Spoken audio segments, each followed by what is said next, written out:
we have Professor Dr. Kshetri. Professor Dr. Kshetri is the Charles A. Hayes Distinguished Professor at the University of North Carolina, globally renowned scholar. He specializes in the intersection of artificial intelligence, Web3, and metaverse with socio-economic development and cybersecurity as well. His research focuses on the opportunities and challenges for developing countries. A two-time TEDx speaker, his work has been featured in the BBC, The Economist, The Wall Street Journal, Al Jazeera, and Foreign Policy also. Please welcome, with a round of applause, Professor Dr. Kshetri. Our other panelists are Ms. Neenaz Ichaporia. Did I correctly pronounce your name? Yeah. Ms. Nina is the EdTech lead at British Council, where she applies education technology to strengthen English language teaching and learning across education systems. Her research spans digital education, teacher development, and the role of AI in English language teaching, that is known as ELT. She co-authored a widely cited report on AI in ELT and holds an MSc in digital education. With over 15 years of experience in teaching, training, and educational innovation, she also brings a background in television journalism as well. So please welcome Ms. Neenaz Ichaporia. Our another panelist for the session is Jaco Toit. Did I pronounce your name correctly? Yeah.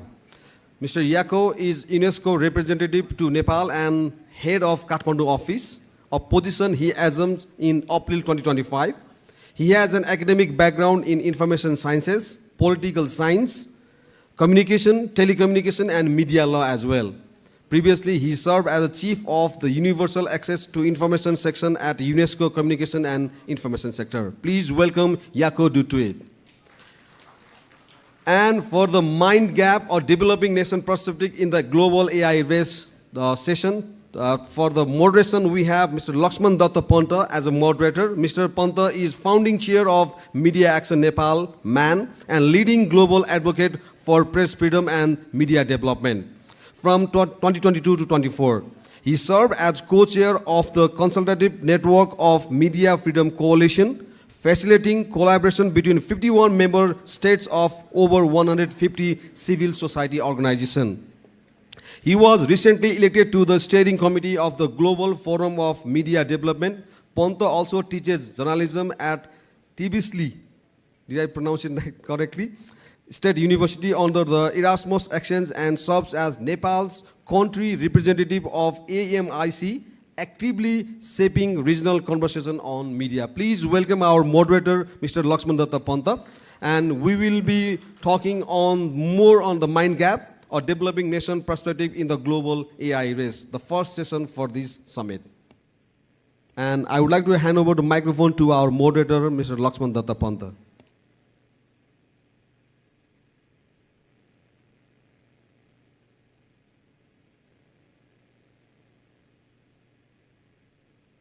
Good morning.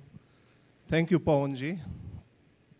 You made my work very easy by introducing our distinguished panels. Happy to see you all. This is the second edition of AI conference here in Nepal. Very grateful to our colleague Parveshji and his team for bringing so many diverse stakeholders in this room.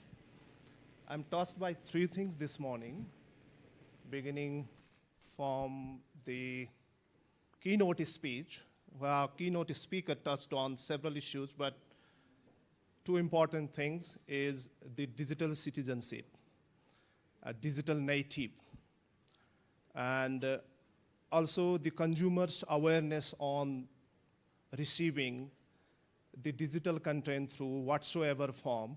The current one is definitely AI, the artificial intelligence. The speech from chief guest, Speaker of the Federal Parliament, I was somehow disturbed on the way that several narratives have been created on demeaning the work of advocates in general, and the work of journalists in particular, the idea and narratives with disinformation and misinformation. One reason why countries like Nepal going through several information integrity challenges is something authorities have very exclusively globally started talking about disinformation, which unfortunately our academia and awareness stakeholders are not that much engaged in. That may be one reason. I'm not sure why government of Nepal has recently banned a few of social media outlets. One question remained unanswered from Rajneesh ji about digital divide, but I believe this panel would try to respond some of these questions, for which we have brilliant group of panelists. Professor Dr. Kshetri. My questions, and I believe the questions from the audience will also be directed towards your experience, letting us know about the global AI and emerging technologies. We have with us Ms. Neenaz Ichaporia, who we have requested to respond AI in education and EdTech in the context of Global South, possibly, if not, countries like Nepal at least. And we have Mr. Jaco Toit, UNESCO representative to Nepal. We're expecting that you will enlighten us on the issues of policy and governance. I was quickly briefed by Praveshji that timing for this session is limited to 55 minutes. I don't know if I have already spent around 5 minutes. How I plan this session is we will have opening remarks from our distinguished panelists. I'm limiting it to 5 minutes, 4 minutes now, and feel free to share with your ideas from your respective engagement. For example, Dr. Kshetri, we are expecting that you would share with us the global AI and emerging technologies, how the initiatives at the global stage are either facilitating or distracting the engagement of public in this race. And then we will have sort of questions on my part, around 20 minutes, 18 minutes initially planned, but I may reduce it to up to 15 minutes. We'll then go to the audience. Initially 15 minutes planning, but I don't know, maybe we also need to reduce it. Then finally you will have opportunity to share with us the closing remarks, maybe in 1.5 minutes each. This is how I have planned. Without further ado, I would like to start from Professor Kshetri. You have been in the global stage, global scholarships as well. Would you like to share with your statement on how global AI and emerging technologies impacting the lives of people and how countries like Nepal could benefit from these initiatives? Thank you very much, Dr. Pant. So first thing about the global AI race is everyone says that the impact of AI on the global economy will be trillions of dollars, and actually PwC, the services company, consulting company, says that it is $15.7 trillion in 2030, after 5 years. So out of $15.7 trillion, how much exactly goes to Nepal? $1 trillion, 1 billion, 1 million, 10,000, 1,000? So that depends on a lot of factors, maybe zero. So how exactly that works? And so if we look at the US, for example, which is kind of global AI capital in some way, the US received something like $500 billion investment in AI between 2013 to 2024. Only last year, 1,073 AI companies received funding. And so everything, AI is transforming everything, especially in big companies. If you go to companies like Microsoft and banks like JP Morgan, and so they are using AI to transform internal operations and customer relationship and customer experience and supply chain and everything. If we consider only Microsoft, for example, using AI, improving internal operations kind of benefited, was able to reduce cost by $100 million, maybe removing some people, but that is still okay, $100 million, more than hundreds of millions of dollars rather. And so that is in big companies. And if you go to small companies, even small companies, currently 45% of small companies use AI in the US. Actually, not AI, I'm talking about advanced version of AI, which is generative AI, and which is more than actually social media. And you might think that every company uses Facebook. Actually, the social media, the adoption in the companies in US is only 42%, and only more than AI search engine optimization, which is 46%. So that is the US situation, and they are benefiting a lot, big companies, small companies, and all that. And I have been researching about AI in Nepal in the past couple of weeks. I have been here for almost a month, and so there is really actually limited use of AI or no AI, and so I'll come back to that later. Okay, I think my time's still here. Okay, so if we look at Nepal, there are a lot of problems actually apparently in AI, and I found limited use of AI. I might say zero actually among companies.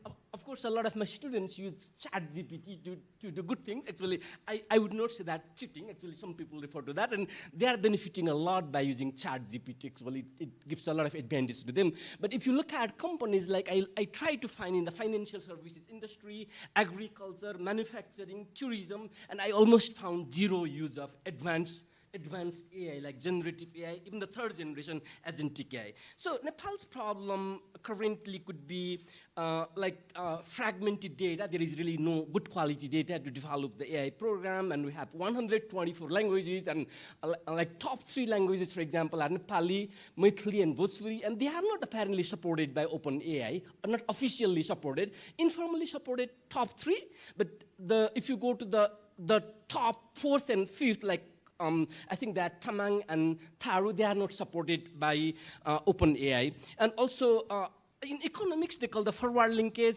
backward linkage, and intersectoral linkage. And forward linkage means there is no demand. Companies are not using currently. That means there is no incentive to develop AI program. That is the forward linkage. And backward linkage means to develop AI, we need a lot of background. Like we need 5G infrastructure, we need good quality data, we need skilled personnel. And apparently that is also lacking in Nepal currently. That's what I found based on my research in the past few weeks. Also, intersectoral linkage. When you talk about intersectoral linkage, an AI benefits more if other related technologies like blockchain, metaverse, those types of technologies are used, and those technologies are also very limited in the US. And people often get confused when we talk about blockchain. They think that blockchain is Bitcoin and cryptocurrency and all the things, and they are banned in Nepal. But actually, blockchain has a really, really good uses of Nepal in supply chain and making sure that the products are really good quality products and providing some proof of that and using in land registry. A lot of blockchain application. AI actually facilitates that, and blockchain facilitates AI, and that doesn't exist in Nepal. And metaverse application doesn't exist either. So I'll just stop here. I already took 4 minutes and 30 seconds, and I'll come back later probably. Thank you very much. Thank you so much for those really interesting remarks. Sabhaiलाई namaskar, मेरो नाम नीनाज हो, म यहाँ आउन पाण्डे धेरै खुशी छु. It's an honor to be here to discuss this really urgent and important topic, how Nepal and countries like Nepal can navigate the global AI race without compromising on ethics and equity. At the British Council, which is where I'm from, our mission is to create opportunities for people worldwide through cultural exchange and through education. And education is the sector in which I work. And in 2023, we undertook a very ambitious research project where we wanted to capture the global state of the use of artificial intelligence in English language teaching and learning, which is like my specialism. And I'd like to share some insights from our research that are relevant today. So in this research that we undertook, that took us nearly a year, we did a review of the 10 years of research literature on artificial intelligence in English language teaching and learning worldwide. We did a global survey of teachers. So we asked teachers how they're using it. We had over 1,300 teachers from 118 countries and from South Asia as well, who responded to that survey. And we conducted some in-depth stakeholder interviews with a range of different stakeholders. So what were our findings? The first question we wanted to know is, where is the research on artificial intelligence in ELT being done?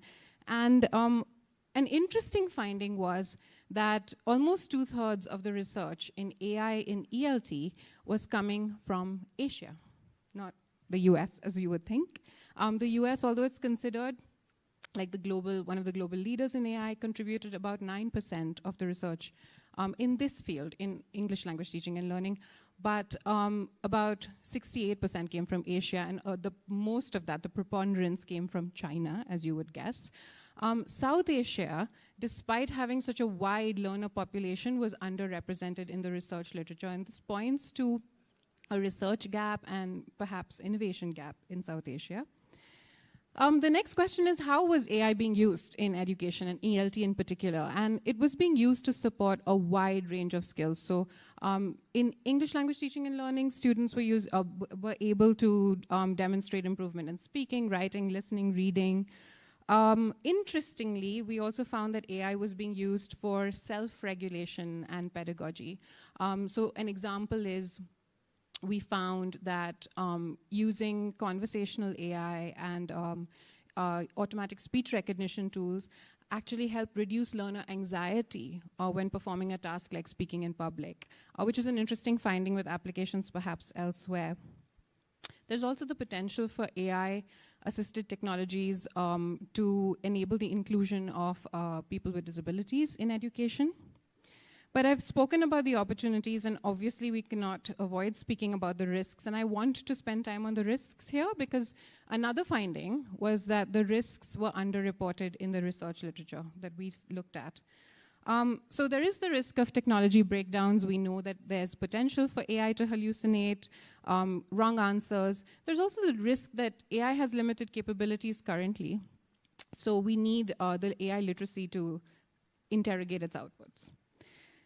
There was also a risk we found of learner fear, that in some cases learners might fear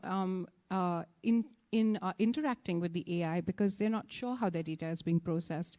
They're not sure how the AI is making decisions about them based on that data. Inclusion and accessibility, there's the question of equity and linguistic marginalization, which I know we're going to talk about later, so I'm going to leave that for later. And then there's ethics. There's the question of bias, which many of the speakers today have talked about and will talk about. There's the question of big tech and its influence on classrooms around the world with US-based tech companies. And there is a question around assessment. Dr. Kshetri mentioned there are concerns that educators might have about things like plagiarism. But another big question in assessment and in the personalization that AI offers for education is how much data we can collect. It's now possible, because of AI, to collect far more data than ever before, and even new forms of data like emotion AI. And this obviously raises questions about the datafication of education. Yeah, my time is up. So I'm just going to end there. I'm just going to talk about the other points later. Thank you very much.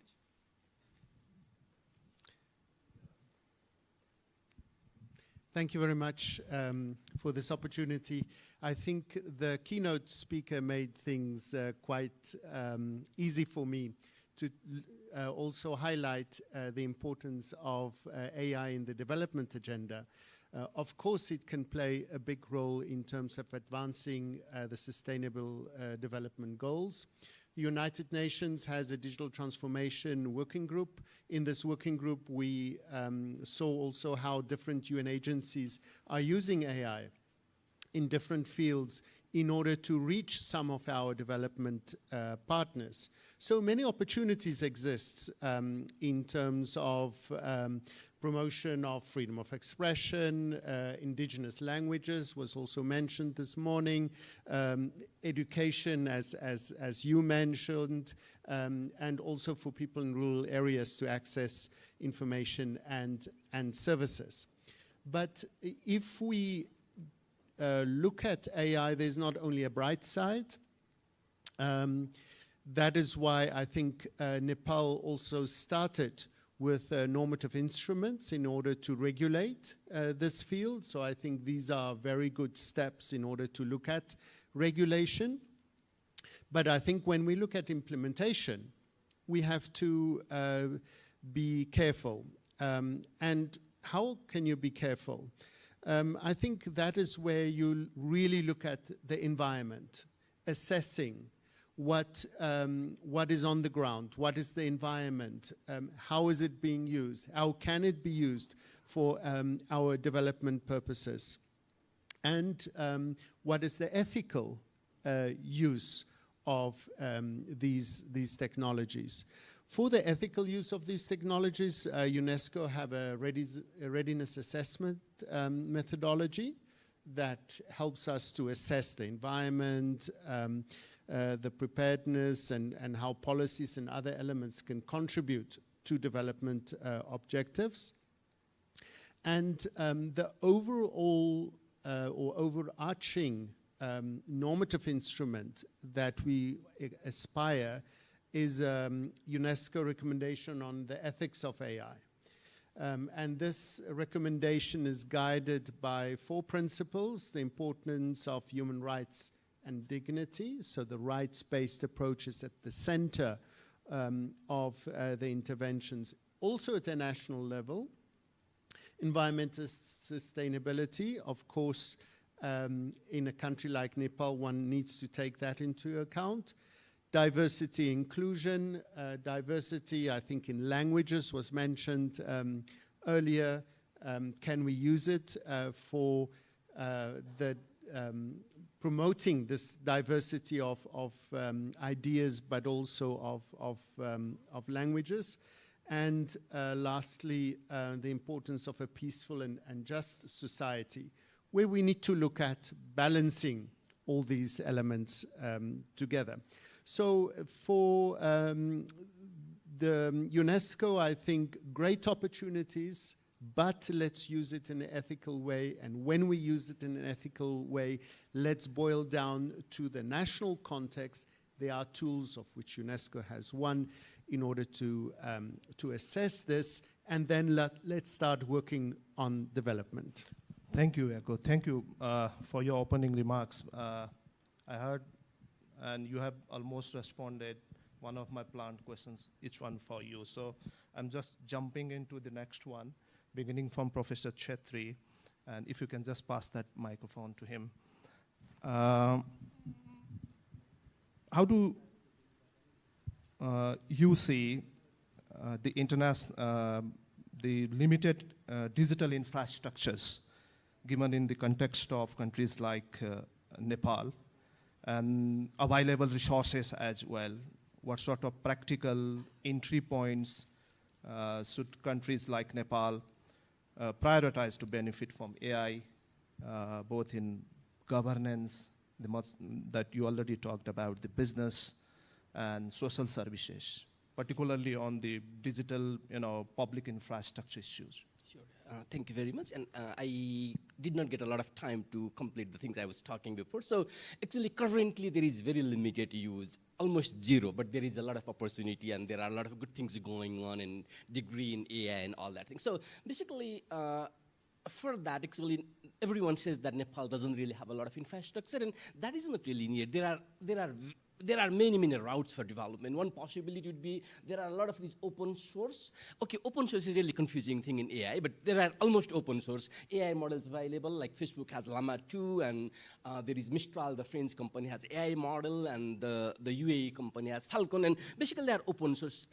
Many those companies in Africa, what they are doing is take the open source model and develop the local, translate that in the local language like Swahili, and develop solutions. Like in one company in Africa, for example, has developed the Prompt, the healthcare solution, basically serving more than 1.3 million pregnant women, and they were doing by text message earlier using AI, more sophisticated way just using the Llama 2, and basically developing that model and giving that model to businesses, industries, and universities. That might be one route. And also, actually, AI has democratized the access to all these infrastructures and technology. Like if we take the Chinese company DeepSeek example, and in a limited time actually used less than $6 million apparently, and developed the DeepSeek version 3 up to that model for less than $6 million with limited resources. If you just compare OpenAI, spent more than $100 million just to develop one GPT-4 model. So with very limited resources, they can develop their own model. That might be another thing. Another thing, some countries like Iceland, which has less than 3 million people, or Estonia, which has about a little more than 1 million people, and their language is considered to be low resource language. There is really nothing in the internet, and they are working with companies like Microsoft or OpenAI to improve their models so that they can provide all these services in local languages. So these are some of the possible routes, and my time probably is already over. And you will have opportunity to respond questions from audience sure, later. Thank you. Nina, could you respond? How do we ensure AI in education? Particularly also to the questions early morning keynote speaker shared with the issue of diversity, particularly in English language teaching, and does it reinforce cultural or linguistic biases, not only in the context of Nepal, but feel free to relate how countries similar to Nepal's demography or political system are supporting inclusive learning? Thank you. That's such a great question. And I think it's a really critical question because we know that AI is only as fair as the data sets behind it and the design. And if we don't intervene in the right ways, then there is the risk of amplifying inequality in countries like Nepal. There are 3 key risks from our research I'd like to highlight. So there is the risk of cultural bias. We know that a lot of these tools are being developed by big US-based tech companies. There is global north dominance in that sense, and they tend to embed a Western-centric, English-centric, androcentric, you could argue, bias. So it's quite interesting because we talk about the potential of AI for personalization in education, to provide personalized learning to each learner at scale. But then with this hyper-personalization, the question also comes that if the model has been built with the assumptions of a particular part of the Western world, for example, then it's stripping away the cultural context of a student in the global south or in a particular part of Nepal, for example. So that's an important question for us to consider. There's also the risk of linguistic bias. We talked about, Professor Kshetri talked about all the languages in Nepal and how some models don't support that. We know that there is a risk, from our research too, we found there is a risk of AI privileging certain languages, standardizing languages, and pushing a particular ideology based on language. So for example, there's an example of a study where students were using Google Translate, and one student from the Philippines found that her language was not listed, only Filipino was listed. And that left the student kind of struggling with who decides what is a language? Why is my language not counted here? And what is correct language? When it comes to English, that's also a big question. So there are also positives. There are lots of local initiatives, as you mentioned. There are startups in Africa. There are startups at a recent, one of the people we spoke to mentioned a startup in Berlin, which out of necessity has created a translation tool that works with Ethiopian languages, for example. And there are many other examples of this, as Professor Kshetri mentioned. And then very quickly, the third risk I wanted to highlight is the risk of algorithmic bias. So when we allow AI to make decisions, there is a risk that it will reflect the biases that are in the training data or in the design. There's a very interesting study that's just come out where the researchers presented ChatGPT with 2 identical resumes, but one had female attributes, like a female name, and the other had male attributes. Guess which resume it preferred? The male one. Okay, so no surprise there. We know that it embeds biases. Now, let's stretch that to education. If we allow AI to make decisions about learners, then we need to be thinking about what is the design and what is the data informing that AI tool to be sure that it's making decisions that do not amplify these inequalities. One example of a solution, and this is from a very interesting UNESCO report that was again just released a few days ago. An example of a solution could be when a Ministry of Education is putting out a tender to develop an AI tool or to procure an AI tool, it could require 2 things. It could require an equity-driven explainability statement. That means that the person who's putting in a proposal has to declare openly what are the knowledge bases, what are the data sets, what are the cultural frames that were used to create this tool, And the second thing is it should embed a way for teachers and learners to be able to question the outputs of the AI in a very open and transparent manner. Thank you. I would like to pick from you for Jaco to respond on the equitable participation of people in the processes and engagement. You have a lot of resources. I mean, the UNESCO has a lot of resources to discuss about, also to enlighten member states on how their policies or their governance on AI could look like. Could you share with us your thoughts on how countries, including Nepal, could benefit from the UNESCO engagement, especially at the policy level, you know, lowering down the gap on digital divide and also ensuring that there is equitable participation? Thank you for that. I think, first of all, it is important that we recognize that there are today international standards. And UNESCO and other institutions put international standards. And I think those international standards are at the basis of moving forward with AI. But saying that doesn't mean that it's not context specific. We've heard several of the specificities of the Nepal context. This has to be taken into account. We cannot ignore the infrastructure, the people, the language, the use and the opportunities that it offers.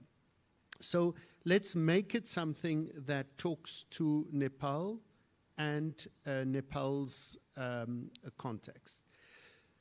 The engagements with UNESCO and networks and professional networks, I think, points also to the importance of a multi-stakeholder element. We have a number of multiple stakeholder fora where you can soundboard also these ideas with other countries.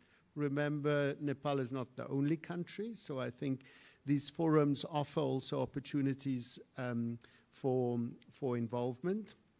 And then many capacity development initiatives for different stakeholders, from judges to policymakers, to educators, regulators, and many. These are opportunities to be taken forward when we look at the AI in the current context. And my last point maybe is, let's not forget about data.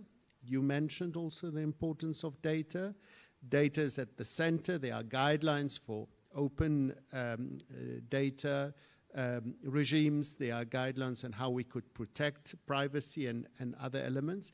These are tools and policy tools that exist and that could be of use for a country like Nepal. Well, thank you. Thank you, Jaco. Thank you, everyone. We're going to the audience with a few ground rules. Please feel free to share your experience, not experience in the format of experience, but a direct question. So don't take much time. We're opening floor for 10 minutes. We have 15 minutes in total, and 5 minutes we'll utilize, including that of your concluding remarks. But along with the questions raised there, not a separate session as such. So maybe if our friends go around, please raise your hand, just introduce briefly your name and affiliation, works, and a direct question. Backside.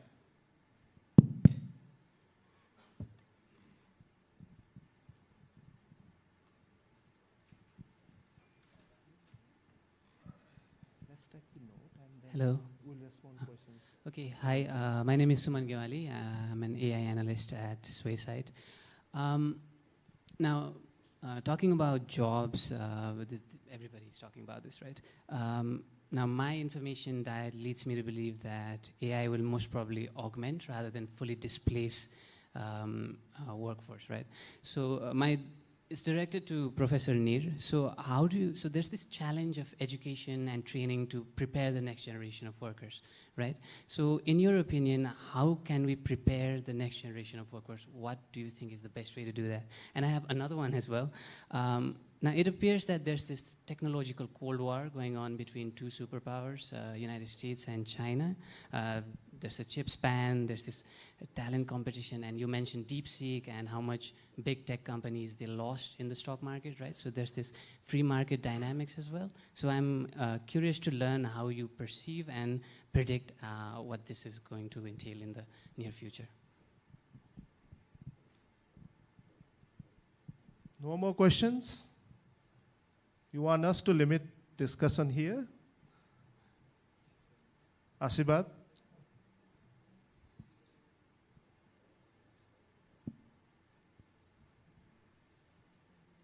So, yeah, maybe Professor Kshetri, would you like to respond this question? Meantime, there will be more questions, I believe. Yeah, thank you very much for the great question. And the first thing is, we're talking about job loss, and yeah, to some extent that is true actually. And some estimates say that in a few years' time, 99% of the jobs that we are doing, maybe in the context of developing countries, they will be replaced by AI. But there are a lot of other types of job in demand. For example, if you just go to the European Union countries, there are 3.9 million people mainly working on technology and AI and other technologies that they need. And there are a lot of people, hundreds of thousands of people the US needs in semiconductor development.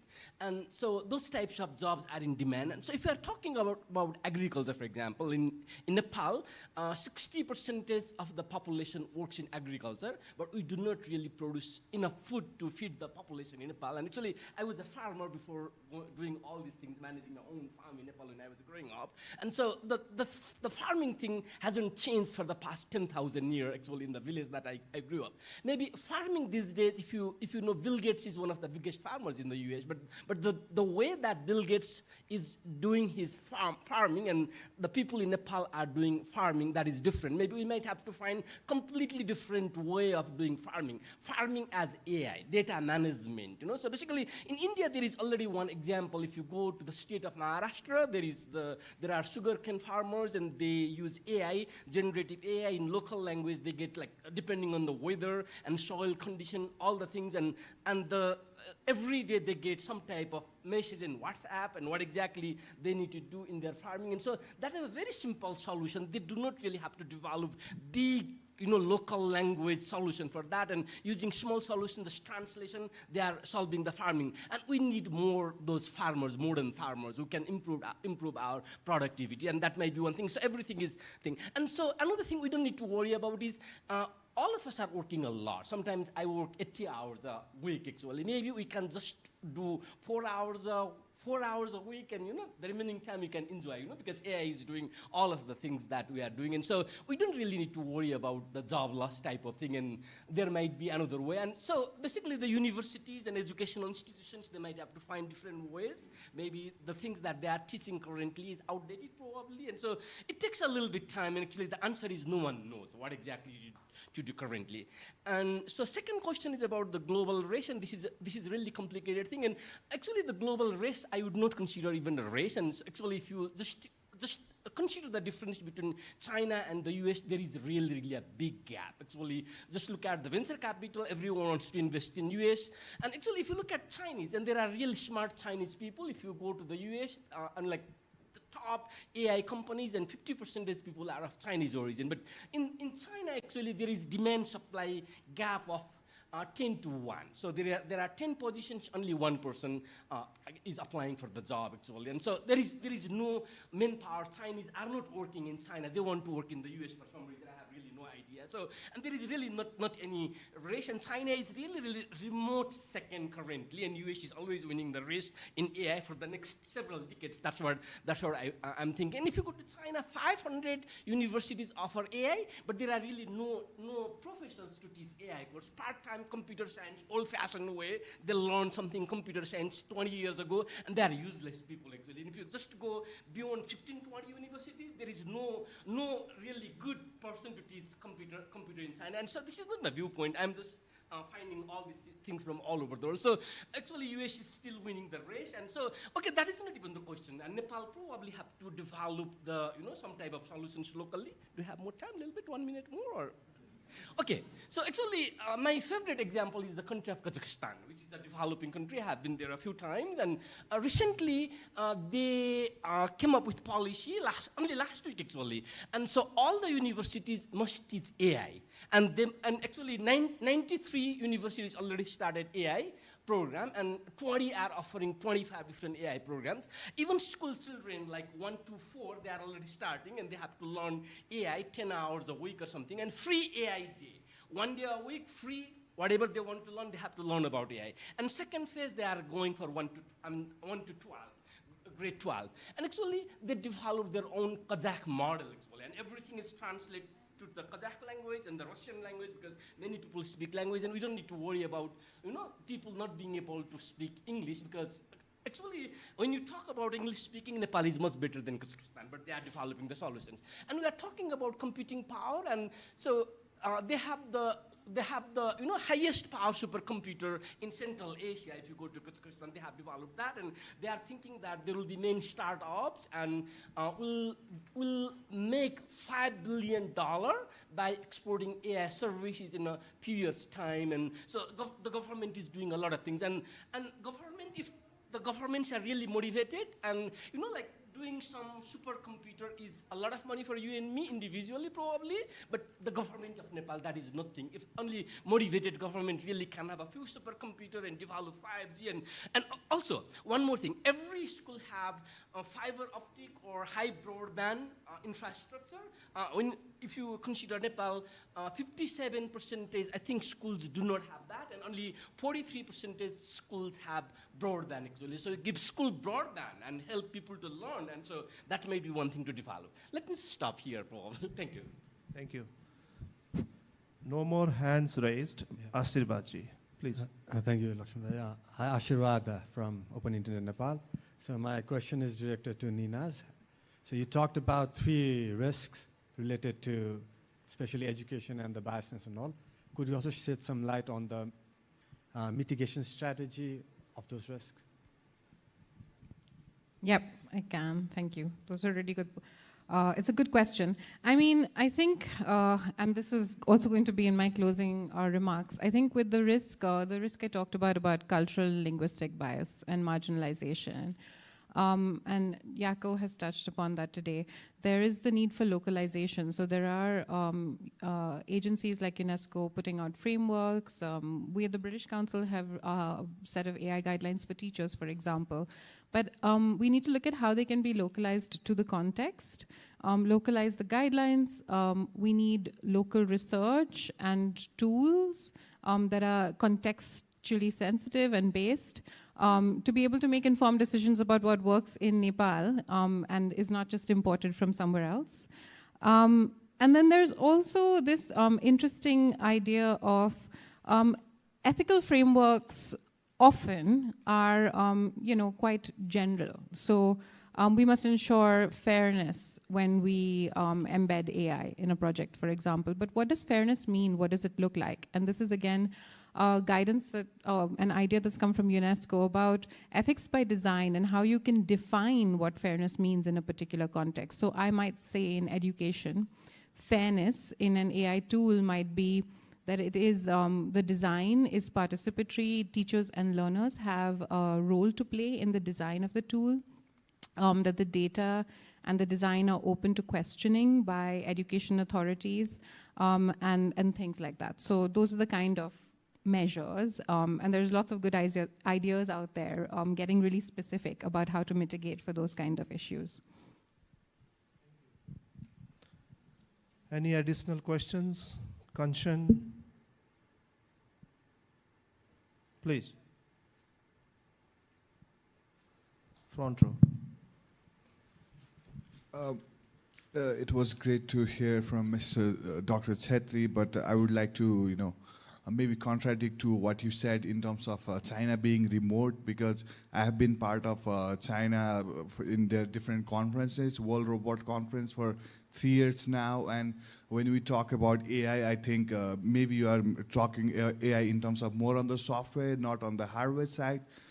Basically, to introduce myself, I'm the president of Robotics Association of Nepal, And we have been part of their initiative in terms of drones, and robots definitely embodied AI. So whenever I have met all these global leaders, and when we discuss about the advancement that has happened there, they get really surprised. And if you see in terms of the humanoid robots, the Unitary, their robot, even they are competing against the Boston Dynamics, who they thought like they are their superior. So China, in terms of the hardware side, they are coming really fast. And even on the drone side, they are building the technology that even US has not properly started, I would say. So just to add on to your point, I think definitely in terms of the funding, I do agree with you, but in terms of the technological advancement and also on the knowledge level, I would say, China is coming really fast. Thank you. Sorry, sure, yeah, I'm just talking. Okay, I'm just talking based on the data that is available. So if you just look at the computing power, which is needed for AI, 75% is in US and 15% is in China. There is no computing power in China. And if you look at, developing AI model, okay, so robotics, I agree. And robotics, actually China might be the biggest market in the world, but the robotics, okay, they can do a few manufacturing things using robotics, but if you go to generative AI and agentic AI, the higher generation AI, that's what I'm talking about. And so basically, those AI, sure, small application of generative AI. Small application of generative AI, but generative AI as a whole, it is beyond robotics. It has to do the things, the skill level things, reading and writing and working in company. And China is nothing actually right now. The Chinese models, actually there is DeepSeek, and 90% of the time I cannot even use DeepSeek because I want to do my research something about China. If there is one word about China, doesn't even answer me, so it is useless for me actually DeepSeek, and so it doesn't perform well. So okay, and actually 500 universities, but there is no one to teach. And why all Chinese want to work in the US, not in China? And there is 10-to-1 demand supply, and they need 500 million people to fill, but there is no one. So that is a big problem, manpower shortage. And so basically I'm just talking personal experience, but I'm just talking based on research that everyone worldwide has done. And actually I have a paper coming about Chinese education in actually this month, September, October, from US IT professional, IEEE IT professional about China. And so I'll be happy to send you that paper also. Thank you very much. Thank you. If there are no more questions, maybe, let's make it Can you go back? Rajneeshji, okay.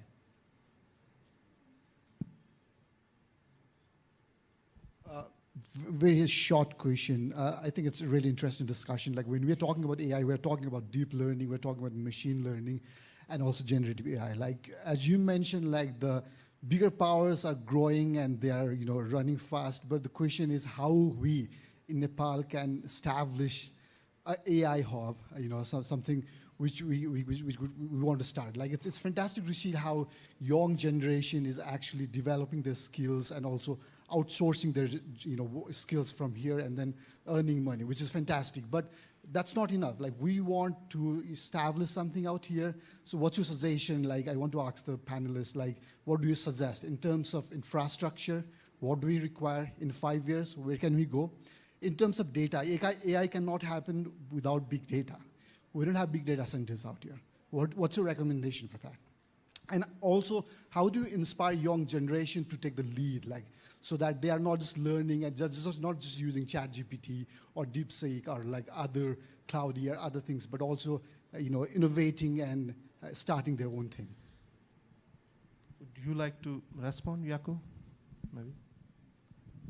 A few ideas that you mentioned. I think first of all is, of course, there's an ecosystem, as you say, that is necessary in terms of skills, in terms of technology, in terms of incentives, and many other elements.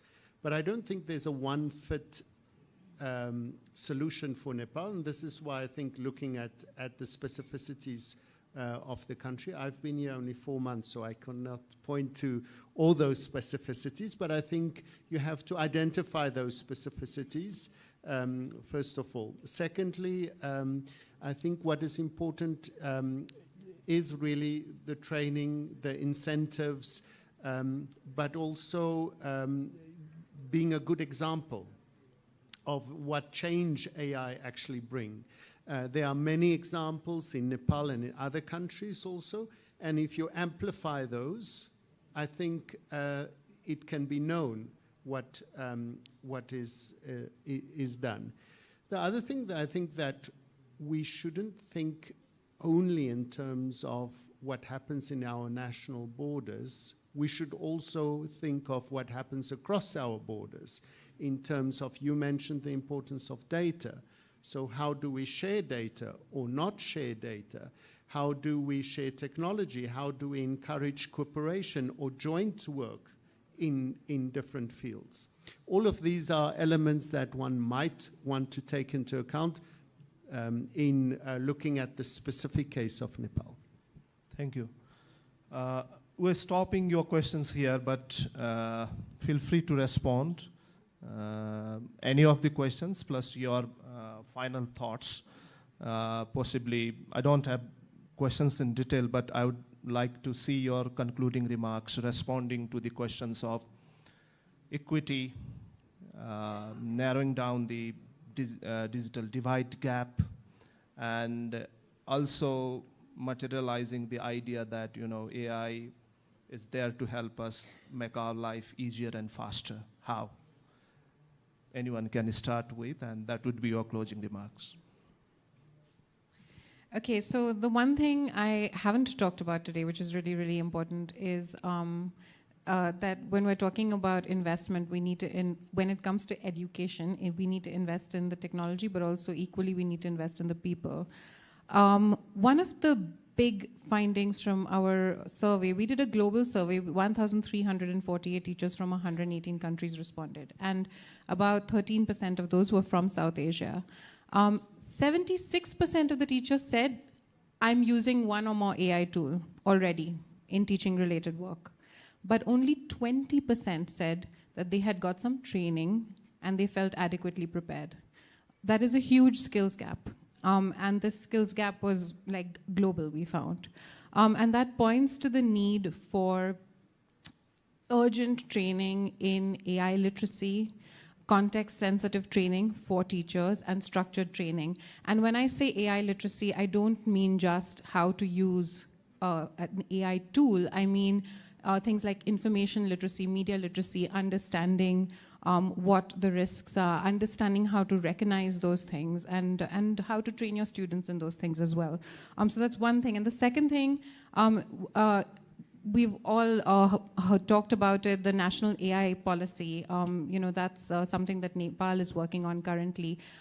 It would also be interesting to see how that can be applied or extended to national standards for AI in education, and very specific ones, as I mentioned before, not just generalist standards, but specific standards for what an ethics-based, responsible approach to AI would look like in a Nepal education context. Thank you. Thank you very much. I think three things I want to emphasize. First thing, probably countries like Nepal probably should go to Kazakhstan and maybe learn. Maybe I like their model, and maybe it is not easy to be like China, develop our own DeepSeek type of model, but Kazakhstan's model is easier. They already trained something like 390,000 teachers and students and all that thing, and doing a great job. And so second thing is there is very limited, almost zero use of advanced AI in the US, and we should probably educate these policymakers and decision makers in companies that AI, actually they are concerned about the negative side of AI, but AI definitely has a lot of positive side, and taking advantage of that, and that may be a second thing. And third thing, and someone raised question about like outsourcing of knowledge and lack of critical thinking from the students, and that is probably different. And maybe if they are outsourcing, the way that we are teaching is probably not the right way. That doesn't work in AI. How about maybe use as much AI as possible and come and do your presentation in 2 minutes, that type of thing. Actually, I teach in Denmark. Every year I go there and teach for a month, and I just finished my AI teaching and came here. In Denmark, actually, unlike in TU, which has banned AI exam, and in Denmark, actually, from next year, if you are taking some exam and you'll be given your question, 1 hour, you find the solutions, whatever you want to do, use AI for 1 hour, only then start start doing your exam. And so maybe that model might be good. And so basically, so if you are talking about they are outsourcing knowledge and they are cheating, and I never use the word cheating, by the way, and lack of critical thinking, probably what we are doing is wrong. We have to think a different way in the AI era, not the old-fashioned 4,000-year-old way of teaching, probably. Thank you. Final thoughts. First of all, I think when we talk about AI and its use, we have to project ourselves in the future and think of a different society. That means what jobs are, what tax systems are, what we teach. And I think that conversation about where we are going in a future that is unknown, but that could profoundly change the way we do things is important. Now, when we look at that, our policies and our strategies have to take into account that profound change, not forgetting also what are the realities in a country. And that reality check cannot be done without multi-stakeholder involvement. Academia, the tech people, the educators, the parliamentarians, everybody have to be part of that conversation so that you can nurture something that works for you. And when we look at what works for you, two things. There are international standards, look at them, use them and adapt them. And secondly, there are good practices. You mentioned Kyrgyzstan, there are many other countries also. That exchange is much more than us saying what there should be, but you can see what AI does in a specific context, and you could do the same. Thank you. Thank you very much to our distinguished panel. Just to wrap up in a couple of minutes, in 1 minute maybe, hearing you and also hearing questions from the audience, it's an AI race, but I believe we are far behind, especially in the context that Nepal has already introduced the AI policy, but there is no uniform sort of understanding about how and in which context an approach works. Maybe more needs to be invested, resource-wise, engagement-wise, and the stakeholders' engagement in particular, to have a common understanding about how the easier and faster role could help us in this process and engagement. With this note, I would like to thank Professor Kshetri, Ms. Neenaz, Mr. Jaco for your wonderful thoughts, and to our audience who raised questions and concern. Thank you very much. Thank you to moderator, Mr. Laxman Pant. While powerful economies dominate, I would like to request you to remain on the stage for a few more minutes because we will be handing you the token of love to our distinguished panelist and the moderator as well. While powerful economics dominate the AI race, countries like Nepal have unique opportunities in leapfrog also. So, as our panelist and moderator has highlighted that even in this unique race, collaboration and policy foresight and the local innovation can create a level playing field for Nepal also. And that was a very fruitful session for us. So I would like to request now Mr. Prof to come on stage to hand over the token of love to our panelist and the moderator. And after that, we'll be having a group photo and then we'll take a break. And that will be a lunch break. And lunch will be served downstairs in the garden. And please enjoy lunch, and then we'll be back for further more discussion. So please, I would like to request Prof ji to hand over the token of love to our panelist and moderator. Mr. Jaco Toit, UNESCO representative to Nepal. Ms. Neenaz Ichaporia, EdTech lead, British Council. Professor Dr. Kshetri, University of North Carolina, USA. And our very own moderator, Mr. Laxman Pant. Thank you, and we'll be having a group photo with the panelists, and chair and the moderator.